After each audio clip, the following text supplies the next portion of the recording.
நண்பர்களே, ஒருத்தர்கிட்ட அடி வாங்க போறேன். உங்களுக்கே தெரியும், உங்க கூட்டத்துல தான் அவன் இருக்கான். அவனுக்கு ஏதாச்சும் புத்திமதி சொல்லுங்க.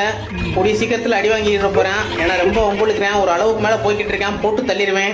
நான் பாவம் பார்த்து விட்டு போட்டு தள்ளிடுவேன். பாவம் பார்த்து விட்டுட்டு இருக்கேன். அந்த சிங்கிங் லெவல் வேற லெவலில். ஸ்கூலில் இந்த மாதிரி நடக்கும். அதை நினச்சாலும் சிரிப்பு வருது. பின்னாடி நம்ம டாக்டர் திவாகர் தரோம். நீங்க அழகா தெரியுதுக்கு நான் உங்களுக்கு ஒரு 5 டிப்ஸ் தரேன். ஓகேவா? 1 2 3. என்னங்க இன்னும் பாத்துட்டு இருக்கீங்க? நீங்க தான் ஆல்ரெடி அழகா தானே இருக்கீங்க. எங்களுக்கு தெரியும் நீ கமெண்ட் கூட மேட்டர் இல்லை. கடைசியில் அந்த எமோஜி ஒரு வன்மத்தை கக்கிட்டான். நல்லதானே சொன்னான். எவ்வளோ அவனையும் திட்டுறீங்க. ஒருத்தனை பிடிக்காம போயிட்டுனா என்ன பண்ணாலும் திட்டுறது அதுதானே. எனக்கு அவனை பிடிக்காது. பேயில போமா.